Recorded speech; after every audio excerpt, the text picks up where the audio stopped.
Alright, internet crashed, so that's fun. We're just... Why is that over there?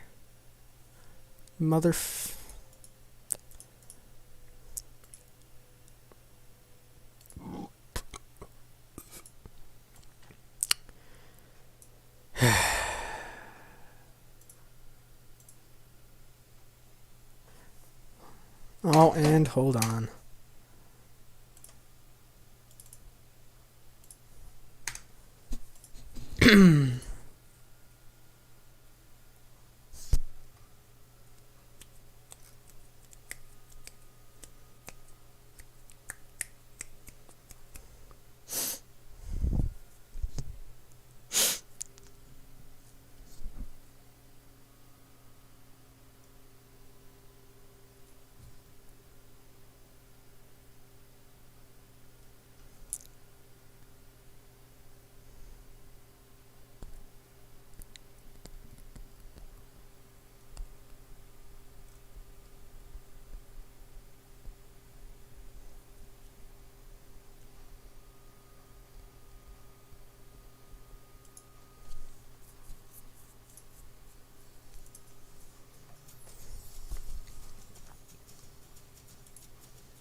That is loud.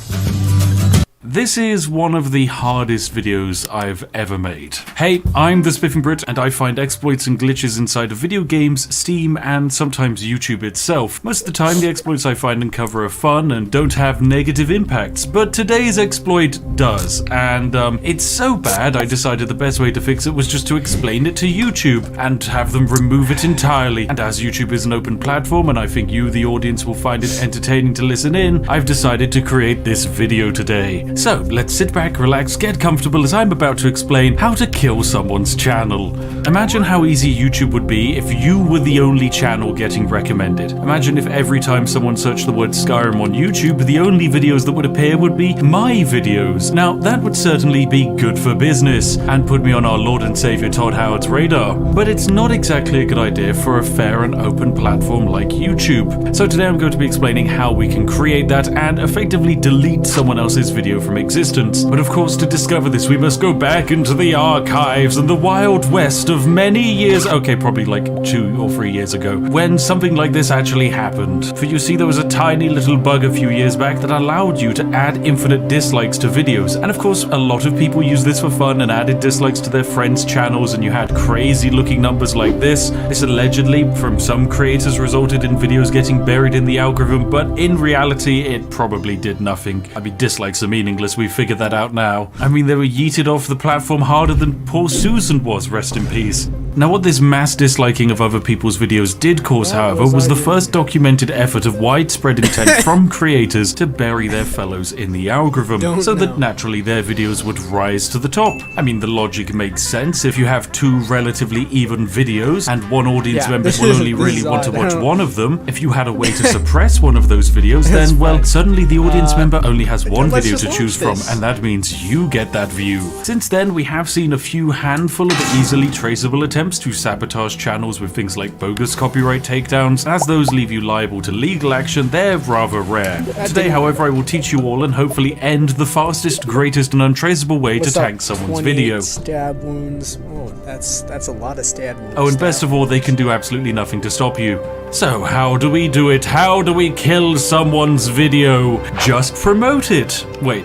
What? Hang on a second. Okay, so YouTube, in its vast infinite wisdom, as we explained in the previous YouTube exploit video, allows us creators to take out adverts on our own videos and each other's videos. In fact, you, the audience, can do this too. You can pay to have this video run as an advert on top of other videos too, and be put in front of other people's eyes. So, now, this is logically a beneficial thing. It can help you reach your target audience. But what happens when you don't aim for a target audience and instead target a broad or irrelevant audience with your video as an advert? So for the last video, it was a bit of a double experiment, as we deliberately targeted as broad and as large an audience as possible to get as many cheap views as possible, knowing that the audience we were targeting wouldn't watch the actual video, because, well, it's a RimWorld video and that's kind of a niche community. Look, not everyone's into organ harvesting like us Brits.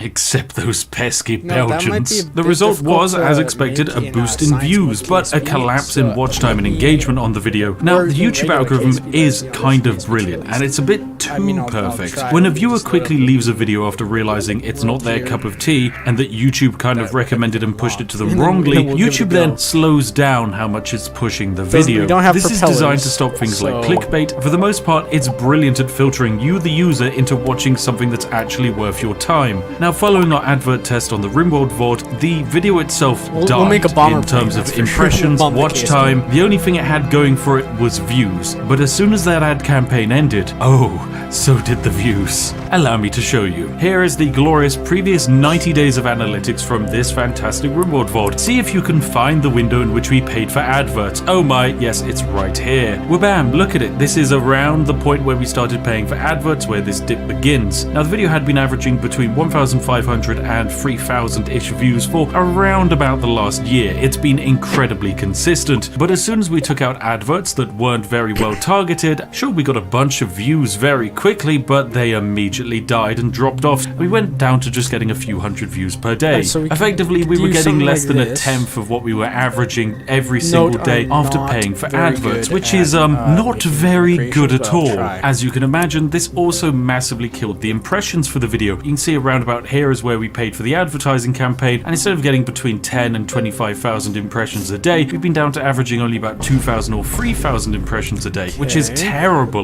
Impressions are when YouTube actually is pushing a video to an audience, and as you can see, impressions are down 70% previous to the last 90 days, which is absurd. We've effectively paid to have this video be killed, which is brilliant for all the wrong reasons. You can see that whilst the average watch time impact was technically only temporary, the lasting effect it's had on our algorithm cannot be ignored. It is very powerful indeed. So you might be thinking, that's great, Spiff. You effectively paid £400 a few weeks ago to kill one of your videos. I bet you feel brilliant about it. And the answer to you is, no, I feel bloody terrified, because here's the problem, and a few people did actually notice it when we made the video. If you were to take out adverts on someone else's video, which you can do, there is nothing stopping you, you could take adverts out on someone else's video, make sure they target a terrible audience for it, and then effectively tank their channel. Now, you might be sat there thinking, Spiff, why on earth would you want to do this? And the answer is very simple. YouTube is a hyper-competitive market. The standards for quality content has massively grown over the last few years alone, and there are more and more creators entering the space each year, which is brilliant, but it also means that there is a greater amount of footage being supplied and demand hasn't greatly increased, which means that, say, when a new game comes out, there's only so many creators that can be at the top of that search list, harvesting all of that brand new audience. I'm going to mention a use case scenario for this exploit. Let's say as a creator, I want a video with a whole bunch of views. One of the best ways I can do this is target a brand new game release that has, say, a huge amount of hype, like, say, Hogwarts Legacy. Now, this isn't my particular cup of tea. I mean, I'm much more of a College of Winterhold enjoyer, because who can be bothered playing a game which only has 24 magic spells when Skyrim has like a bajillion of them? Nonetheless, this is effectively a brilliant opportunity from creators to get a lot of views, because there are literally millions and millions of people searching for this every single day. Now, if I were to make a Hogwarts Legacy video, that's great, but as vidIQ can literally tell you right here, there's a lot of competition. A lot of other people are making Hogwarts Legacy videos. If I were to say do a Hogwarts Legacy before you buy kind of video, that's brilliant, but there's at least 20 other people doing exactly that. So how do I make sure that I get all of the views and they don't? Well, very simply, I just take an advertising campaign out on their video,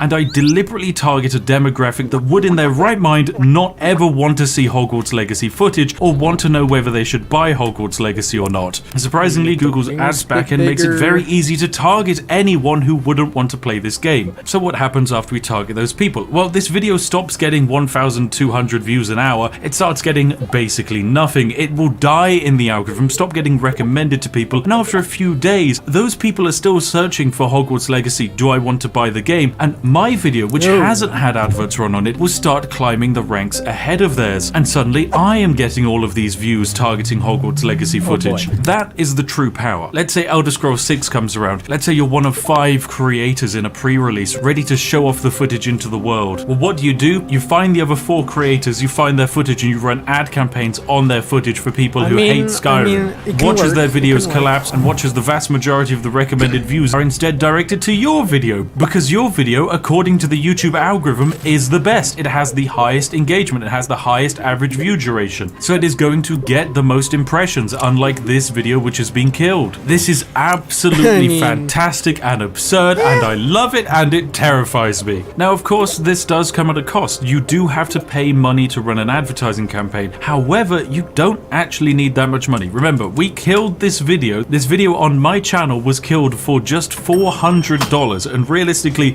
we could have done it for probably about $100 to $200. It would have still massacred this video. Now, of course, if you're targeting other people's channels, like say Mr. Beast, someone who's getting several million views per day, you'd need to be forking out thousands of pounds to try and tank one of his videos. But for a creator of, say, my size, literally £500 is all you would need to probably kill one of my videos as they release. Imagine that as a creator, you've just spent weeks working on a video, or you've just spent months getting hyped up for this game release that you're about to share in this video that you've crafted, and you've just got it scheduled to release. It releases, someone runs an advertising campaign on, and all of the analytics crumble into the ground as the video collapses. Truly brilliant stuff. But for smaller creators than I, let's say one of my lovely Irish friends, Potato McWhiskey, you could probably kill most of his videos for the low cost of anywhere between £50 and £100, which is absurd. This man does YouTube for a full-time living, and for just £50 I can kill his videos. It's a power I shouldn't have access to, and it's a power that he should at least be able to stop. Now, it's not all doom and gloom. If someone has taken out an advertising campaign on your videos, it is not dead for good. Videos do come back. Eventually, the algorithm is correcting itself. It is continuously improving. As you can see, once the advertising campaign ended, our average viewing duration is increasing. It's getting back to normal. It's almost back up to the 2-hour mark, which is vaguely where we want it to be. And with that, we've started getting more impressions again. It happened recently, but look, the impressions are climbing back up, and with it, so are the views. You can see. Look, we've gone from getting 171 views a day, we're now up to getting over 1,000 views a day. It has taken over a month to reach this point, but eventually the video has returned to normalcy. Look in just the last 28 days alone, we're getting back to reality, back to where this video is meant to be at.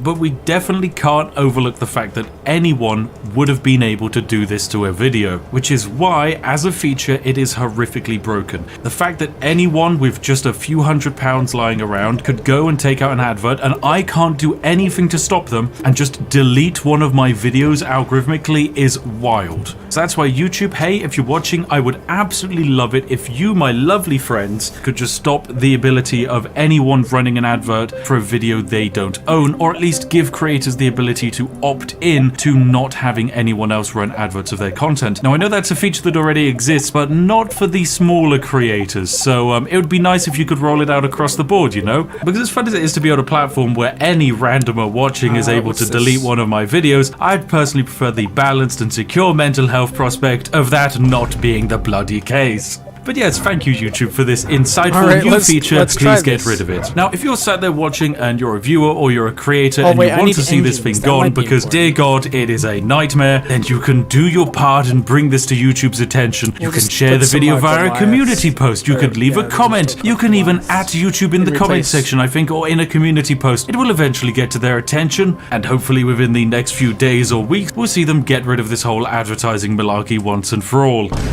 Nonetheless, this is also my congratulations for the job to the new YouTube CEO. I hope you've had a fantastic time settling in, because now that Susan's gone...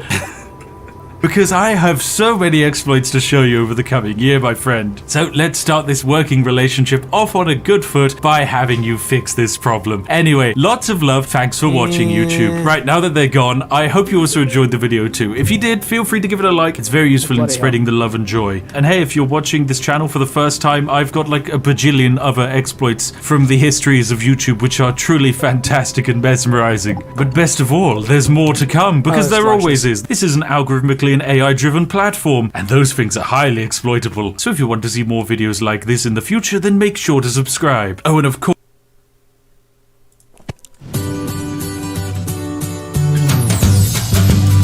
Why does the thumbnail look like Invader Zim? I don't know.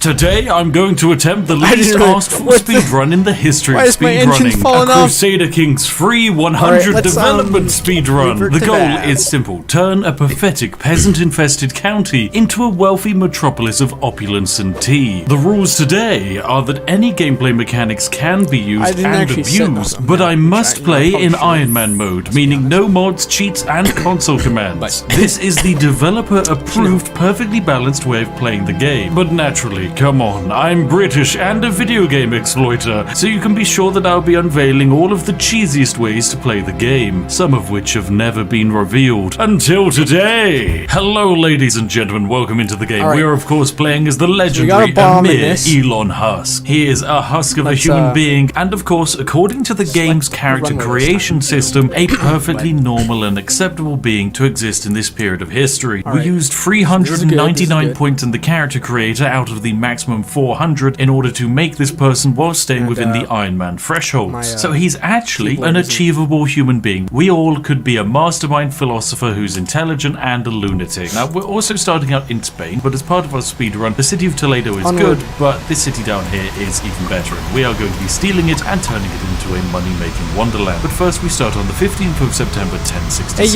and our goal is to have a 100 development county as fast as possible. The fewer years we can achieve this in, the better. Now, it's time to show off, of course, exploit number 1. And exploit number 1 was actually done before I even got into the game. As you see, exploit number 1 is the process of making other custom characters. Because the way the game calculates whether your Iron Man custom character is acceptable there you go, in the game is if they're the character you select and actually play as doing the game, which means you can actually add characters that are well above the game's allowed character creation limits into the game, and they'll just exist in your universe. For example, we have my potential wife over here that I've created. Allow me to introduce you to Waifu. Waifu is an absolutely giga being. She's 18, she follows our religion, she's a mastermind philosopher, she has so many positive traits and so many glorious inheritable traits that she'll probably live well into the hundreds, and her children will be horrifically overpowered. So naturally, we're going to marry her. But next up, we also have my council, and you'll notice there's some very special things about my council, as I decided to custom make all of my vassals, and I made them specialize in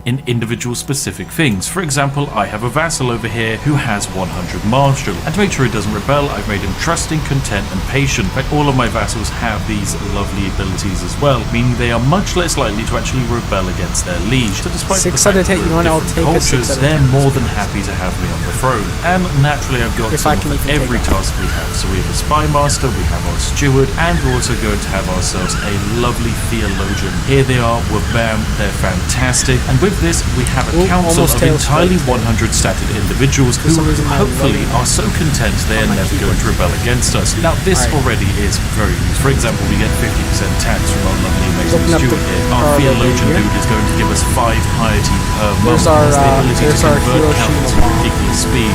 Our diplomat is going to be printing prestige out for us, but can also make it so all of my vassals fall in love with me. My steward has the ability to promote so much cultural acceptance that even those of not my culture don't love me. My spy master is going to make it physically impossible to murder me, and my lovely marshal is going to build the grandest army the world has ever seen. Meanwhile, Elon Husk here is going to naturally be a bottom feeder who will just simply leech off of others' creations. Next up, we need to pick a learning school, and naturally we're going to go for scholarship focus because this is plus 50% development, and we're going to do our best to basically pursue ourselves down the line of the scholar because eventually we get ourselves a trait, and in doing so we'll get an extra plus 50% development, which is plus 30% development in total, and then we also get another plus 20% from this, but most importantly we get learn on the job, which gives us 20% of all of our counselors' primary skills, which is, you know, that's pretty good. That's basically plus 20 in every stat, and these counselors ain't gonna die. They've all been given amazing bonuses to make sure they last as long as possible, so we need to reach 100 development as fast as possible. Our capital has 17 development. That's okay, but it's not great. So instead, we're not going to go for our capital. We're aiming for someone else's capital. We're going to steal the county of Cordoba. This place is fantastic. It has the Great Mosque, and this Great Mosque is going to yeet our development into the skies. But most importantly, it's a farmland, it's got cities, and it's going to facilitate some very glorious exploits. So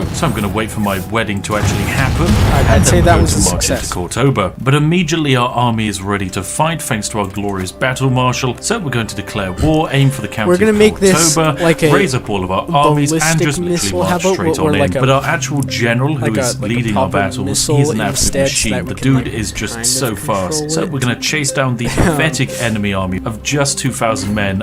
They have no way of winning, no matter the terrain. Just quite simply, we are faster and better. It doesn't even matter that they're in hills. We just have a plus 89 advantage, meaning we get an extra 200% damage. This is just insane. But remember, of course, ladies and gentlemen, this is all Iron Man. This is all developer approved. So well, bam, that's the first battle done. And because of our amazing commander skill, we just captured the enemy dude. So we're just going to immediately end the war and enjoy the fact that we now have Cordoba under our control. Now, Cordoba, we're immediately going to make our capital because it's a great bit of terrain. I love it. But most importantly, we have the Great Mosque. Next up, we're actually also going to convert Cordoba into our own culture. And our culture is so not in the local KSP1, culture. you, The local with the culture is, of DLCs course, or mods, you can Andalusian. make, like, We are not helicopters and stuff with the Andalusian or robotic parts. Castilian. We are Unfortunately, in with the KSP2, Dutch. they Now, you might be haven't thinking, added hang on a that second, yet. Spiff. The Dutch they just don't basically exist made in it into Spain. an And heck, actual maybe game. you're a conspiracy theorist, and to You you, got the an Dutch idea? don't Oh exist boy, at all. what's I the- mean, what's I've the never idea? seen Let's them, hear it. so they're probably not even could, real. But 'cause anyway, there's, they like, exist for in this example, fantasy there's the, game, in this like the weird radio swamp region thud over here, and engines, we're going to be or playing as I the guess Dutch the because the spiders Dutch and are ants. kind of absolute kings when it comes to development. Number which we one, could they're kind of agrarian, which means they make a get plus 30% development growth in helicopter-ish farmlands. kind of They're thing. bureaucratic, which means they get a further plus I guess. 15% development growth. They believe in parachileism or whatever it's pronounced, and this gives you even more development growth. So naturally, being Dutch just generally is great, which is something I'd never actually thought I'd have to say. But anyway, Cordoba is now our lovely capital, and it's actually a pretty decent location. However, it could be better, and by better I mean completely and utterly broken, which is nothing to do with it.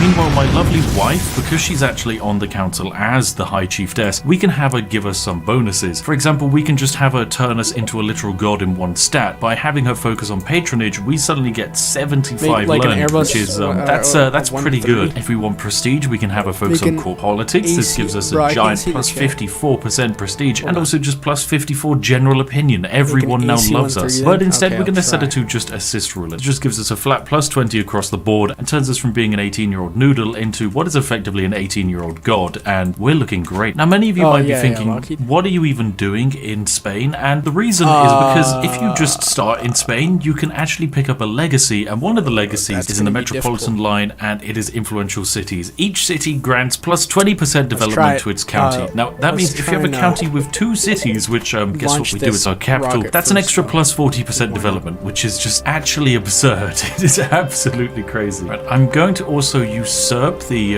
lovely dukedom of Kurtenbar, which is going to give us 2 duke titles, meaning all we need to do is save up some money and we can actually become a glorious king. Being a king is great, you get your own little royal court, and who doesn't want one of those bad boys? Oh great, I'm ill. This is very annoying. We could straight up die here, we'll just try. Like, you know, 1 year into the run. Oh my gosh, why does this keep blowing up? And my wife is my glorious physician, and luckily for me, she is literally a god at what she does. So I'm just going to say, hey, do more than what is necessary. She'll do great because she's excellent, and that means I get reduced disease symptoms, which basically means I feel completely fine. I don't even feel ill. I'd say my normal health. Oh great, I'm well again. And I mean, you know, I look in tip-top healthy physical shape. Elon Husk here has never looked better. I mean, he's a husk of a being, but you know, he's alive at least, and that's all that matters. Anyway, Cordoba is almost fully under our control, and the people here love us because of our glorious martial guidance. There we go, we've achieved maximum control in the city of Cordoba, which is absolutely wonderful. Oh, fantastic. My waifu is pregnant, which is wonderful. But also, I've become a wise man. Yes, lovely. All right, and we finally control enough land that we can actually create the Kingdom of Andalusia. We've done this really quickly in the game, but hey, it's necessary because becoming a king as soon as possible is great. It means we can generate renown faster, and that is very important indeed. So we'll get all of our lovely house banners up on the wall. We can alter our court grandeur. We're naturally going to be an administrative court. This is great. It means we can build buildings cheaper and faster. But most importantly, if we can achieve a level 7, we get an extra plus 0.2 development a month. Now, in order order to achieve that, we're going to have to actually spend money. And, you know, I don't like spending money, but it's okay. For just 3 gold and 20 a month, we can max out everything, and sadly, that's what we have to do. So, bam, we now have the greatest court in the entirety of the world, and Cordoba is now Dutch. Fantastic. This is great. These farmlands are going to be giving us so much extra development. Now we're getting a whole bunch of modifiers here, but this isn't even the end of all of the modifiers we're going to be getting.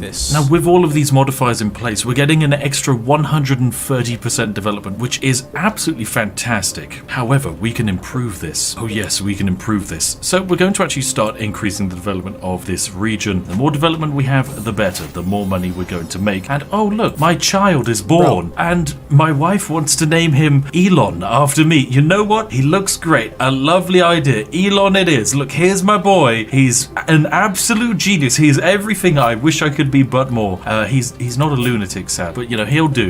Have him educated by my wife because she's just objectively better at everything than me. So, wabam. Son, you're great. You're Dutch. Live a great life. Oh, and I have a daughter born. She looks great. I'm just gonna call her Karen. Hopefully she turns out fine. It's, you know, it's a good Dutch name, Karen. She'll be okay. Oh, great. Another child's been born. She's great. She's amazing. The only issue is, she's born by Mr. Fightman here, and Mr. Fightman here does not have a wife, which means he's a fornicator, which is, look, you were meant to not have that situation going on, but that's fine. Is punishment become my religion? Okay, there you go. It'll make you like me more.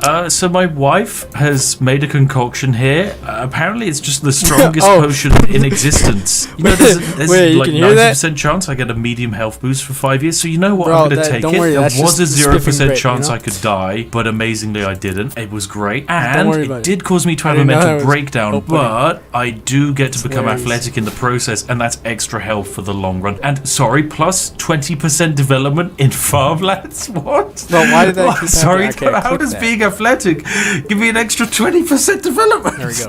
Fine, this speedrun is just gonna go even better. This is actually fantastic. Amazing. What is going on? Right, okay, I've we are encountered 4 more years bugs in, and already our capital is at 29 development. This is good progress, really good progress than I did in indeed. ksp2 before science, there we go. which is not a new the case daughter. for like You can be anybody else called ever. Breggle. Wait, Kregler. Yep, Kregler. You are really great. Kregler Huss. It's a strong name. Strong name indeed. Right, and I've realized a great idea we could actually do is just make a hybrid culture between Dutch and Andalusian, and this way we'd be able to have our own society, our own glorious culture, where we don't have to listen to Duke Dirk Lorizoen of Holland. Like, that's just the most Dutch individual in the universe. Duke Dirk the Fifth Florizoen. Like, sorry, are you just a Disney villain? Like, what the hell is that name? Right, now I'm going to do what can only be described as a pro gamer move, and it also is going to make no logical sense to someone on the outside. What I'm going to do is I'm going to get rid of this crop field here, because I would like, you know, some more money. So I'm going to naturally get rid of something that makes me money in order to make more money. We're going to build just some military camps right here and get rid of this Not field. a great It's start. a bit crazy that we'd get rid of something that is giving us 0.5 gold a month, but don't worry, there is actual sense to this madness. Because you see, we're actually going to build the farms and fields again. One of the very important rules of Crusader Kings 3 is you can only have one building of each type in a holding, and that's just the way it's been forever. No one knows why, but those are the rules. I mean, of course we all know why. It's because otherwise the game's balance would be destroyed. Luckily though for me, I love destroying balance, and so naturally we're going to build ourselves a second farm and field. The way we do it is by building a farms and fields in an empty or taken slot in one of our terrains, then select another building you're happy to get rid of, and get ready to select farms and fields. We have to wait for this farms and fields to finish constructing in just 1 day's time. It happens, and now we can build ourselves another farms and fields, despite the fact that we already have one. And after 4 months, we're gonna have ourselves 2 lovely farms and fields, which is going to, of course, make us a lot more money. More money, of course, equaling more power and more success. Right, Cordoba is about to be up to, 33 development, so we're 1/3 of the way through our lovely challenge.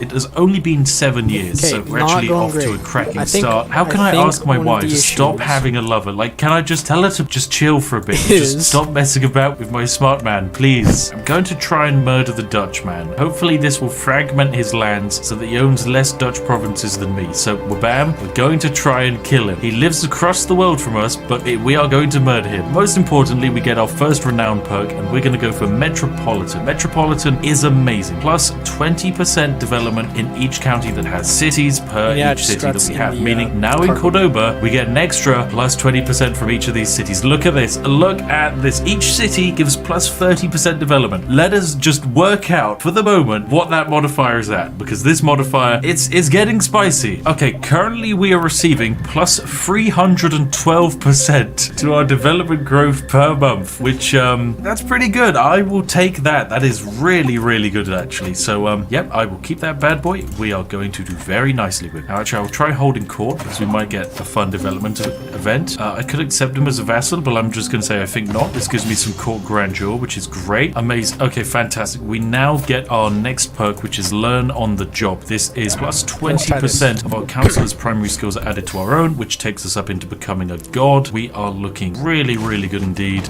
Yep, we are becoming a glorious little king. Right, is there anything I can do to invite people into murdering the Dutch dude? Yes, they will. Okay, I'll get his bishop on side. His bishop can help me murder him. One of my courtiers, who appears to just be in his court, can just use a hook, and he will have to come help and murder this individual. There we go. Now the scheme's looking good. 95% chance of success. We're going to kill the Dutch. When that happens, we might then become the leader of the Dutch peoples. And there we go. We convinced the peasants of Amsterdam to rise up against the Duke himself, and we will murder him.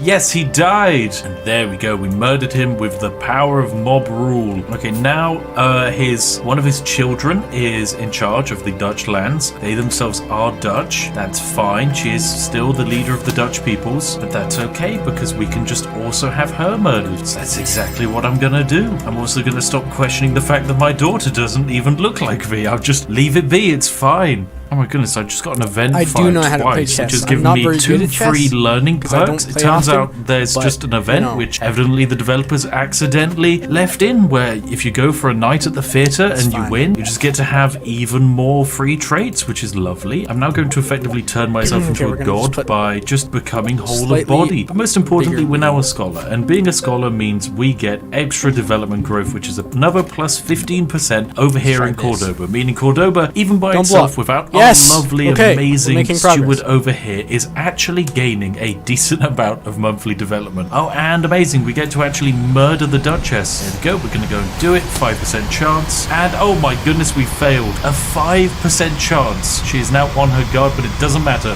If at first you don't succeed, do it again. Do it again. We're going to murder this Duchess one way or another. Every single Dutch person who has the potential to rule over Dutch lands must die. Oh, and my daughter, who is definitely not my daughter, is born. She's just gonna be called Flop. You know, she's a child, but she's a flop. Okay, now waifu has another child on the way, and so I just decided to ask her, is the child mine? And she says, of course it is. So no, that's all I needed to hear. I believe her. She's died to me in the past. Anyway, we're gonna kill the Duchess.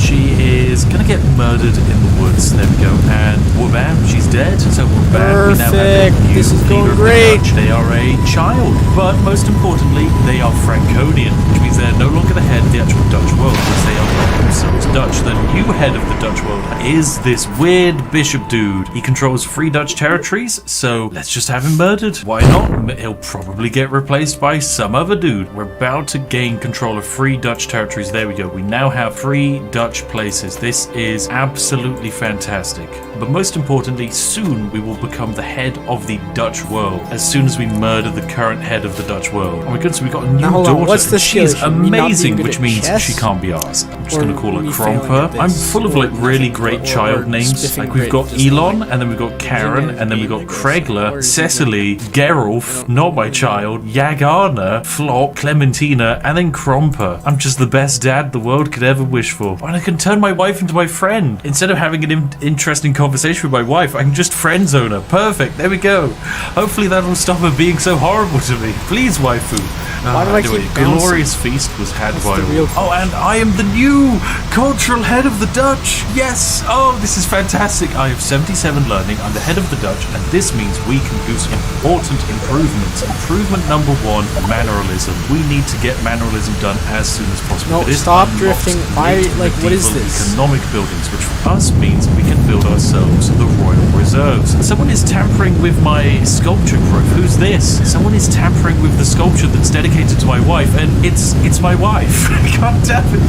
Waifu, please. Like, I'm just trying to make a sculpture for you. Why are you trying to destroy it? Oh my goodness. Right, Sultana waifu, we're getting arrested. Like, she is just such a handful. Yes, we've taken off. Absolutely nightmare. But hey, we get the sturdy statue. We can whack this bad boy down. It's an extra bit of renown, and that is honestly fantastic. Okay, there goes one of our development now in Cordoba, which is very, very nice. In literally just a handful of months, we're going to be up to 37. Hey, we are there goes those guys. Absolutely terrifying rate. If we switch over to the development map mode and zoom out, you can see that we have Cordoba, which is probably the most development province in the world. Yeah, I think it is. 37 development in Cordoba, looking great. And naturally, I've discovered that Kromper is not my child. It was always going to be known. Kromper was never mine. He's like half my children aren't my own children. Like, it's fine. Oh, do I want to know whether my son is actually my son? I mean, I can't doubt whether he's my son because he's just such a good character. I can't. He has to be mine. I just need him to. I could, so I can actually embrace celibacy now, but I realize that in doing so, people are going to really start questioning when my wife just suddenly starts having more children. Oh, and we've headed into a new cultural era. We are in the high medieval era now. This is really, really good. So we can pick up windmills and banking and urbanization. Lovely. Most importantly, though, the windmills. We love windmills. Okay, now one of my secondary wives is basically saying that I'm a spineless man and I neglect everything but my studies and I just read alone indoors from dusk till dawn and I need to get my head out of the dusty scrolls and basically just get a life. But naturally, I'm Elon Husk. I'm a Redditor. I need not lay with you. I have the warm embrace of knowledge. Yes. Gain focused reading. Ah, yes. 5,000 IQ play. Who needs love when you can have books? Elon Husk, you are such a smart individual. There is just absolutely nothing you can't do. Like, oh my goodness, one of my wives has done an amazing thing. Apart. This is one of the adventures of having multiple wives. So I come up with the idea of war widows, success. which basically means I can spend 115 gold, we get nursing salaries, which means we get plus 10% development growth for just 10 years. That's right, that's an extra plus 10% whacked on into this giant mess, which just keeps going up.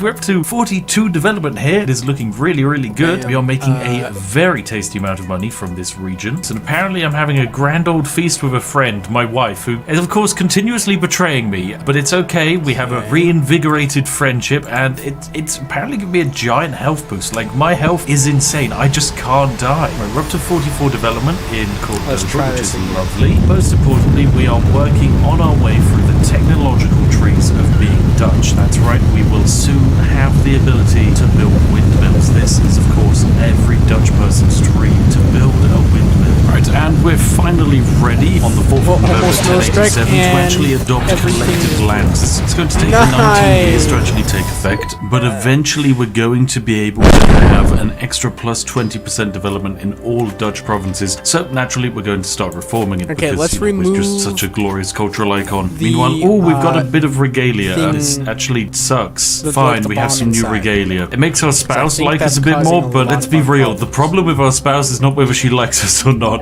It's a whole bunch of other things going on behind the scenes. Like, this is not my child. Oh god, he's not my son. Oh, and okay, we've run into an incident, namely because we're a lunatic, and we're a lunatic for a good reason, because there's a chance we get a really positive event firing. We've decided that clothes are now forbidden. Off they go. This is also going to affect everyone in the court. So, damn it. I'm so sorry, editors. You're going to have a challenge editing this from here on out. But from this point onwards, every adult court here, they've got their sausages out. If we go to the courtroom, it's a real problem. Oh dear, oh dear. Let's oh dear, oh dear. Oh my goodness. Oh, these events are all going to be messed up. Oh, and amazing. We've actually managed to pick up our innovation of manneralism. This is actually really, really good indeed. This now allows us to focus on the building of windmills, ladies and gentlemen. That's right. We are Dutch. We are going to get windmills up and running. But more importantly, we can upgrade these manor houses in our capital to make them give us plus 2% development growth each. So that's exactly what we're going to do. We're going to build as many of these lovely farms as possible. Right, I've finally reached the stewardship level where I can pick up centralization, which is an extra plus 0.3 development in our capital per month, but that's actually 0.3 after it gets hit by all of the modifiers, which is really, really big, because it means the monthly growth in our capital is up to 12.9 per month. Now, the existing development is also actually negatively affecting us, which is annoying as this will slow us down, but in order to counteract it, I've decided that we're going to start beelining towards urbanization as fast as possible, and in doing so, we'll be able to hopefully knock on the head that very annoying cap of existing development development, making it much faster for us to hit our max level. Also, now I can finally build the Royal Reserves here as well. This is going to give us plus 0.8 gold per month, as well as an extra plus 10% development. Also, lots of the nearby local rulers keep challenging me to chess, but I mean, like, you think you can outthink me? I've read the entire manuals on chess, and naturally I just win, because, I mean, come on, like, I'm such a galaxy-brained individual. Do you think you can really stop me? And there we go, the Royal Forest of Build, so that's a further plus 10% added onto our lovely capital here. Then also upgrade these manors to get another little plus 2%, and our capital is actually making us a lot of money. It's up to making us 24 gold a month, which is, as you can imagine, pretty darn good. Now, some of my other daughters are definitely a little bit of a problem, because, that's why, the wives generally, they've been quite unfaithful, so whether they're actually my daughters is kind of up in the air, but this child is definitely my daughter. I can tell because those are the lips of someone who's definitely a husk. You are 100% a husk. Of course you're my daughter. And now the Husk dynasty is known far and wide. We're noteworthy. Amazing. It means people are more likely to, respect the name of the Husk. I mean, hey, we hold the most developed land in the entire world. Look at this. Look at Cordoba. It's great. The rest of the world, untamed wildlands with no development whatsoever. And then there's just Cordoba, the beacon of economic fortitude. The only problem is that we're actually feeding into the local counties and really increasing their development by a very large amount. Now, in some previous versions of the game, there was an exploit to get to 100 development, but it actually wasn't as fast as some people made it out to be. Basically, if you were over here in Bohemia, you could play as a Czech character, and a Czech character has one very special bonus. This industrious thing here, which is whenever you complete a building, you get 25 development growth. So if you build 4 buildings, you get 1 total development. That's kind of okay, but of course really expensive and just not very effective. But some people used it to try and get to 100 development as fast as they could. However, we're not doing that. We're being ever so slightly cheeky with ours. Oh, and one of my wives has died, and apparently I'm happy about this. Yep, she's dead. I love the fact that she's dead. I lost stress. Apparently I really hated her, but hey, that's fine, There's more fish in the sea. Right, now we've managed to get the guilds level 3 up over here in this lovely city. And in fact, I think we can even get up to guilds level 4, which is really, really, really good. That's another plus 5% development. So that's what we're going to do. Really want to know what kind of modifiers we're getting up to, because it's getting really insane. I'm kind of sad we haven't had the lunatic event fire where we get to build a greenhouse. It's literally one of the strongest buildings in the game. It's a flat plus 1 gold and plus 25% development growth, and it also gives you some extra health, meaning you live longer. Oh my goodness, and now the Crusades have started in 1095. Okay, the Pope is ready for Crusades. Hopefully they don't come over and say hi to us, because I mean, we are ready to bounce off pretty much any crusade in the slightest. But I just prefer not to have to deal with one. I mean, if needs be, I'll come over and kick the Pope out of Rome. He's only a frail little 54-year-old dude who just happens to have a six-pack. I'm sure it'll be easy, an absolute pushover. Barely an inconvenience. Can finally hold court. Lovely, let's hold court. Gesture the first in line to approach. Here we go. Oh yes, we get to spend 500 gold, and potentially that will increase development. The only issue is it's being done by Robert, who famously bonked one of my second wives and is probably the owner of one of my children. And by owner I mean father, of course. That's just kind of how it works. But hey, Robert, if you want to help me develop lands and speedrun, I don't care who you've been bonking. Speaking of which, here's one of our grandsons, Bonko. There you go. Bonko, not my child soon. Wait, no, someone took over my role as head of the Dutch? No, he controls 4 Dutch lands. Murder. We must murder this man. Yes. How dare you control more Dutch territories than I. And lovely, that map survey has come through, and all of our held counties get an extra 50 into their development progress, which is great. That's just, little bit of speed up for Cordoba here. Maybe just a handful of months of development whittled away for 500 gold. That's probably worthwhile. And besides, I paid all of that money to Robert, and remember, he bonked one of my wives, which means I can actually imprison him straight away and then negotiate his release by banishing him and getting all of the money back. Perfectly balanced. He will, of course, accept this, and then I will just immediately invite him back to my court now that he has no money, and recruit him as my seneschal again. Right, things are going great. We're up to 60 development now in our capital, and the modifiers are definitely stacking up. Okay, I found the fastest way to actually deal with the fact that the Dutch had more lands than me, and so consequently I couldn't be the head of our culture. That was just to actually quite simply raise up my own army over here, and we're just going to go over and steal Holland from the Dutch. And Holland is, it's a fine province, 11 development. It's not the best, it's not the worst, but by holding it, we will become the undisputed head of the culture. Well, bam, lovely, we've arrived. We've even captured one of the heirs of the region. Oh my goodness, they're just going to keep marching armies into us to be murdered. Come on, we're the glorious fight men. You cannot defeat us. Alright, and now is the time for us to gloriously gain peace with the Dutch. Now that we have stolen Holland from them, we are now the king of more Dutch people. Holland is ours. We are now the Dutch head of culture, meaning we are going to progress much further down our lovely technological progression. We are just so smart and unstoppable. Okay, apparently I've messed up the Dutch so much that we now have a splinter Dutch culture called the Galrian. So that's a new culture that's existed. Great. I'm also going to stack up all the modifiers in Cordoba again, just to see where we kind of clock in at. Okay, we're up to plus 285% modifiers on all of our development growth, which is really, really good. But of course, we're going to be able to improve it. And we can hold court again. Please let it be more development. Okay, right. We finally managed to research the glorious bonus of collective lands, which is another plus 20% development in all of our lovely territories. And most importantly, urbanization, which means counties now reach maximum existing development penalties at 55, which effectively granting us a much faster level up time in terms of development. So as you can see, we're doing great. We're gaining 16 monthly development growth per month just from Cordoba, which is very jazzy indeed and going to be very, very profitable for us. But yes, this city is doing great. We're up to 84 development and we are only 43 years into the game. Things are progressing very nicely indeed. I don't think anyone ever believed that in a single lifetime you could get one territory up to maximum development, but hey, yes, I can do it. Welcome back. Now 46 years into our game, we have finally had the lunatic event fire. This event could have fired in the first year of the game and it would have made this run oh so much faster, but alas, no, my luck with the game is about as bad as Elon Musk's marital life. But for just 750 gold, we can now build the glass monument, an absolutely insane building. Thanks to this, Cordoba is now getting an extra +1 in tax and 25% development growth. So with just another 11 development to go, we should be able to get there in no time at all.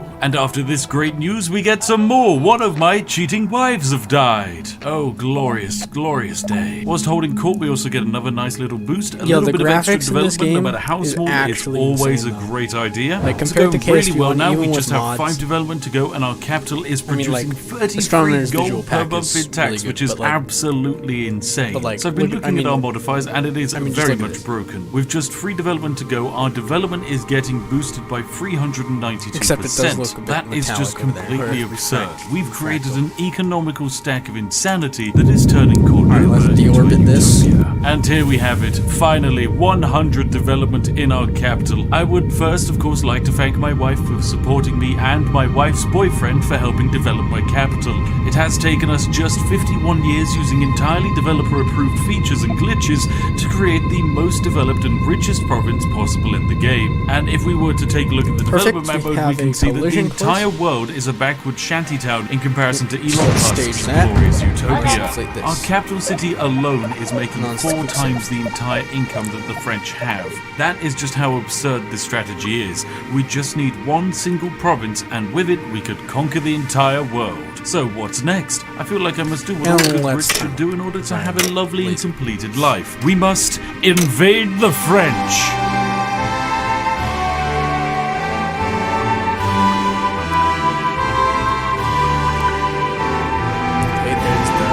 Shield, that is, woo.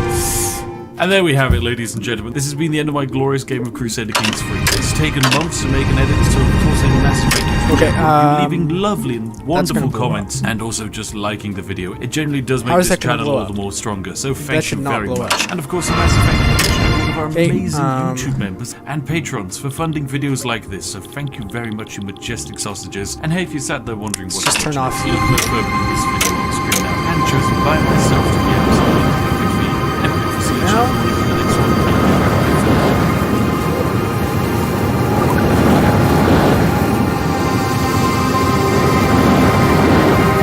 Hey, hold on. How come I'm gaining? Charge! Do you ever think about what would happen if we gave guns to potatoes? And no, I'm not talking about America. Today I'm talking about Brotato. Well, this game answers that age-old question. Finally, we can see a weaponized potato in action, and it's pretty decent. I mean, look, that's actually attacking him, but like, look, it's only one gun, and he doesn't even shoot that quickly. Jeez, that's really actually quite slow. The game is simple. Your potato will automatically attack with their weapon and will evolve and mutate into a gun-slinging demigod. So yes, we have solved what happens when you give a potato a gun. It shoots at monsters. Job done, wrap it up, it's time to end the video. But wait, we can answer the next most age-old question. What happens if we were to give a potato 6 guns? Yes, that's right, 6 entire guns. Okay, it took a bit of time and saving and buying, but here we are. This is a fully weaponized potato equipped with 6 guns. This is I the agree with maximum amount of Tim guns there. a potato can carry. Everyone knows that fact. It is simply impossible for them to hold more. The game simply wouldn't take it. We can do great damage, shoot enemies that spawn in, and of course continue to upgrade ourselves. But ultimately, this is the limit of what we can achieve in terms of weaponizing our potato. And as any American will tell you, whilst having 1 gun is good and 6 guns is great, it's not going to be enough. I mean, what happens if the Brits come back and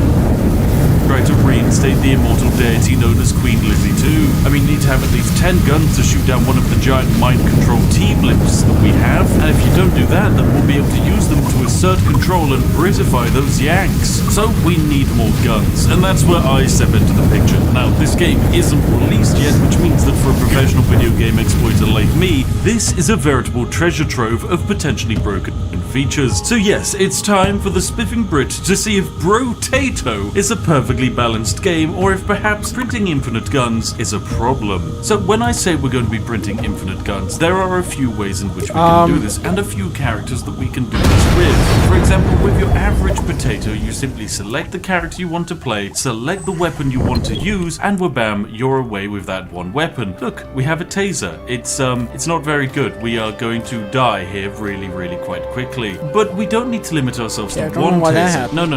If we wanted multiple, then there's a few things we can do. The easiest exploit is simply to select the weapon that you want to have, then click on the weapon, and then very quickly press escape. This takes us back to the character selection screen. We can then repeat this process multiple times, and this is how we start with 3 tasers. This is of course a lot better than starting with 1. But as you can only have up to 6 weapons, it's still not necessarily a path to infinite success. So could we have more than just those few weapons? The answer is of course yes, and this is where auto-clickers come into the mix, because as you select your weapon, you can get as many of the starting weapons as you like, provided you click as many times as you want that weapon before the game actually loads in. So for that reason, I've loaded my auto-clicker up on my mouse, and I'm about to select the pistol as many times as possible. And bam, we've loaded into the game here with 22 out of 6 pistols. Now, for a game that limits you to just 6 guns, having 22 of them is pretty useful, as we can just simply spawn in here, and as you can hear, the game sounds are a little bit bugging out at the moment, but generally speaking, we have more guns than we will ever need, and enemies just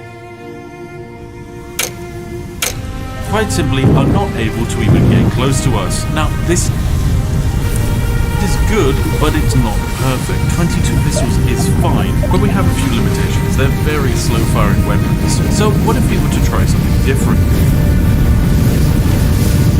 Well, allow me to present you the providing class of the one-armed. Now, the one-armed is someone who only has one arm, but similar to your average Twitch viewer who only watches the hot tub category, that one arm is incredibly strong. Consequently, it has a plus 200% attack speed, and all damage gains are increased by 100%, with the only drawback that you can only equip one weapon at a time. Now, this is, of course, very powerful. The starting pistol here is now actually doing really good. It shoots very fast indeed, and these enemies, well, they don't really stand up to it. So that's a great success. But of course, you're limited to just one weapon, and nobody wants to be limited to just one weapon. Look, we can't even buy another pistol. It's just impossible. We could maybe discard this weapon, pick up a spear, but hey, a spear's not exactly very good. Look at that. Sure, we can stab it real quick. Great. And we're just gonna die here. Spear, you're the worst weapon in the game. Pathetic. So we need more.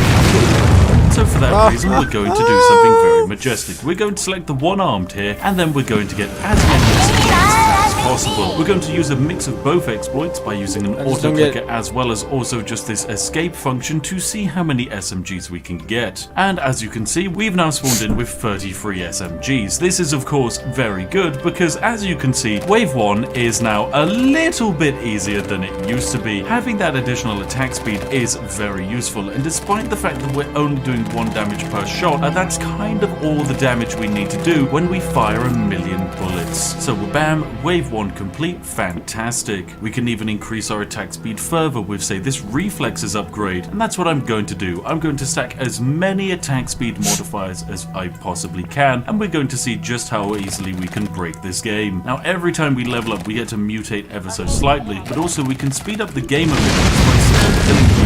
Once you kill every wave of monsters, the next wave spawns in, meaning the faster you can clear the waves, the more monsters you fight, and consequently the more experience you're going to be getting. And we can pick up a nose here. Now, a nose increases your luck. Everyone knows that. It is just scientifically accurate. And then we'll also pick up reflexes again. This is fantastic. Now, our rate of fire is certainly looking very good. It sounds absolutely glorious. 1 damage is all we need to pretty much wipe out every enemy in the game. But of course, the game will get harder. More and more enemies will spawn in, and so we must scale accordingly. We must not sit on our potato-based laurels. No, we must thrive and improve. Now we're starting to face superior enemies, ones that can even fire range shots at us, but luckily they also drop more experience. And generally speaking, whenever an enemy spawns in, it dies nearly instantly thanks to the sheer rate of fire of our glorious minigun. Right, I've also upgraded ourselves, so our SMG bullets are now doing 3 damage. That's right, 3 times the damage. The rate of fire is still absolutely fantastic, and everything is getting